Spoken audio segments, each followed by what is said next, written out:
C'est qui les malfaiteurs dans cette histoire-là?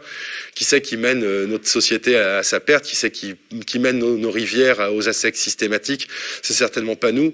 Pour les gens qui habitent sur Sainte-Soline ou Mosée, sur le Mignon, qui sont les deux premières communes où il y a ces deux nouvelles méga-bassines qui ont été construites, on a souvent des témoignages d'habitants qui ont l'impression de vivre dans une espèce d'état de siège. C'est des balais incessants de bus avec des gardes mobiles.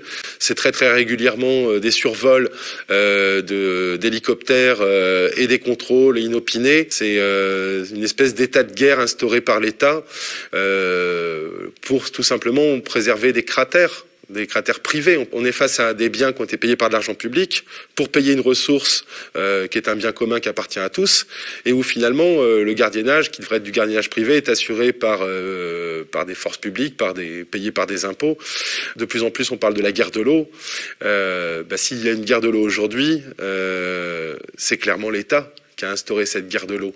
C'est clairement cette surmilitarisation, c'est clairement cette manière de gérer l'ordre public en interdisant systématiquement les manifs et en étant capable de mettre, comme par exemple à Sainte-Soline, 1700 agents sur le terrain, quoi. 1700 agents lourdement équipés de LBD, bombes de désencerclement, etc. Il y a une solution pour que ces tensions rebaissent, c'est que le gouvernement entende enfin notre exigence. Elle est claire, unique dans un premier temps. C'est un moratoire sur tous ces projets de stockage d'eau à vocation agricole. Moratoire est donc un arrêt des travaux, de tous travaux de bassinage, pour que, à l'inverse de ces logiques d'accaparement, on rentre dans des logiques de gestion collective, de co-construction de projets et de gestion de l'eau à l'échelle des bassins versants. Un bassin versant, c'est toutes les collines qui entourent une rivière ou un fleuve, c'est toute l'eau qui s'écoule et qui va venir alimenter ce fleuve. Et c'est bien à ce niveau-là qu'il faut réfléchir quand il s'agit de gérer l'eau, et que ce soit l'eau pour l'agriculture, mais que ce soit l'eau pour la rivière ou que ce soit l'eau pour l'eau potable.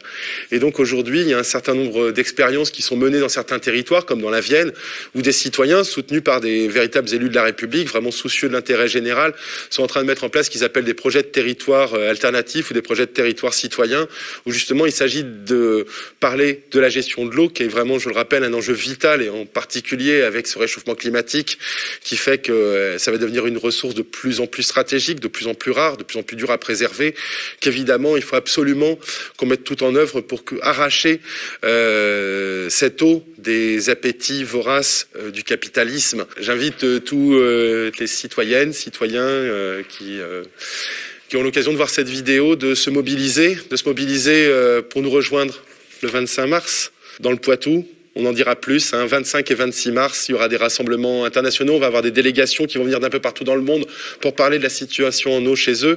Et puis également, on invite tous les citoyens et citoyennes à être très très vigilants et à s'engager chez eux pour la protection de l'eau. Et notamment à faire le ménage très sérieusement, parce que ce qui fait qu'aujourd'hui on arrive dans ces situations-là, c'est que vous pourrez regarder qui gère votre syndicat d'eau potable, qui gère le syndicat de préservation de la rivière, le syndicat de rivière près de chez vous. En fait, vous vous apercevrez que dans toutes les instances liées à l'eau, quasiment systématiquement, vous aurez des irrigants intensifs ou des agriculteurs productivistes issus de la FNSEA ou de la coordination rurale qui auront eu la stratégie de truster tous les postes à pouvoir. Et aujourd'hui, je le dis haut et fort, il faut une réforme de toutes les instances de gestion de l'eau, et à commencer par les agences de l'eau, où aujourd'hui, très clairement, les rapports de gouvernance sont tronqués. Et aujourd'hui, l'eau est confisquée par une alliance entre l'État et la FNSEA. Ce qu'on dit souvent chez nous, c'est que sur cette bataille des bassines, c'est la FNSEA et l'État contre le reste de la société. Vous êtes le reste de la société, nous sommes le peuple de l'eau, et nous ne laisserons pas faire. Nous gagnerons cette bataille. On la gagnera d'autant plus qu'on fera masse. Et comme on dit dans le Marais, nos bassaranes.